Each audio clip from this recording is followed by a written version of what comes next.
Is drawing to a close. I know it's unbelievable, isn't it? And we thought we would catch up with a family called the Bradshaws. At the start of this year, they resolved to buy only British, and we went to see them for the first time in the spring. The Bradshaws are Emily and James and their son Lucan, he's 3.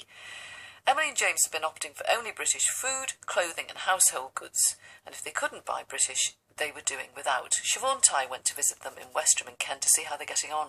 We started the project really to see, is it possible for a normal family with normal means to live entirely British?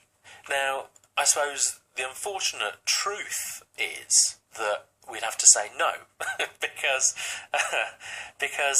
you know, there are certain things like light bulbs and batteries and consumables like that we don't produce in this country, which we've managed to eke out our supply for 12 months. You know, if we went another 12 months, that wouldn't happen. We would be candlelight. But what it has opened up is a better way of being a consumer.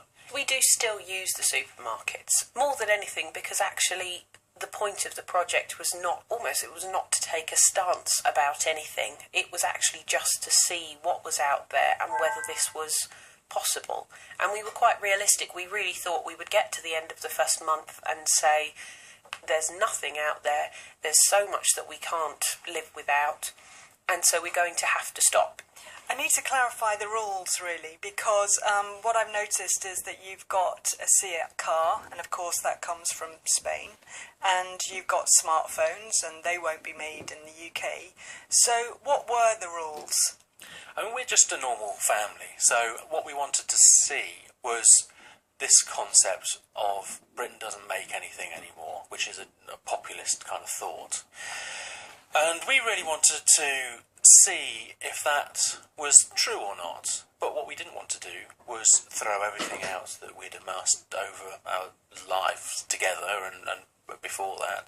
So the car and the smartphone, things like that, they were bought before the project started in January 2013? Sure. If anything went or goes wrong with those things, then we'd have found alternatives or gone without, I suppose.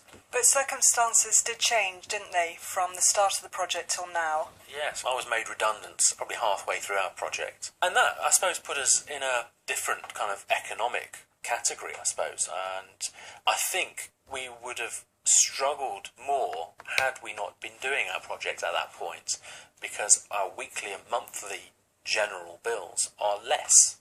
Did your redundancy ever threaten this project? Did you sit down and go, we just can't do this, we need to consider buying cheaper stuff which may come from abroad now? I have to say that it wasn't a conversation we ever had.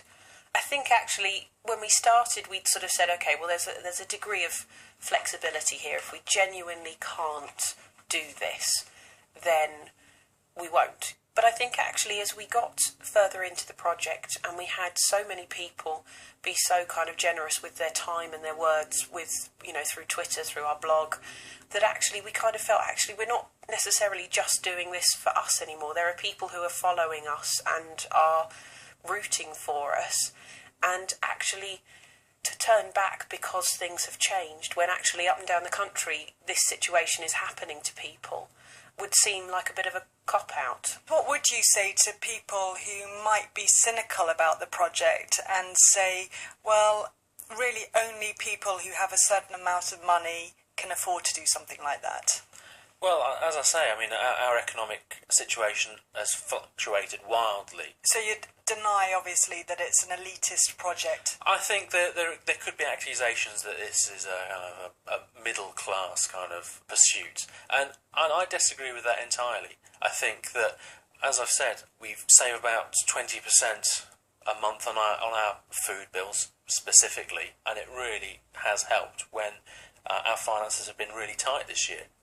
Have suppliers, manufacturers, given you a bit of a helping hand? I mean, have they provided you with discounts or even free things?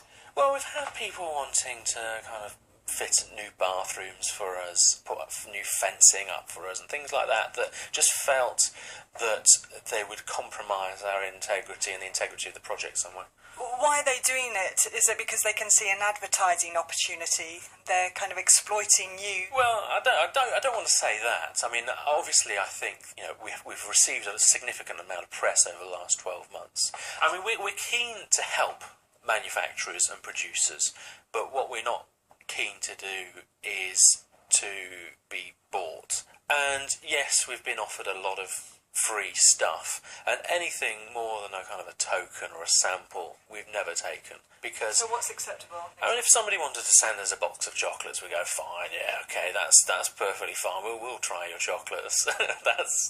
We're always happy to accept free chocky. And next week we'll be hearing how choosing Christmas presents for 3-year-old Lucan is proving a bit of a problem.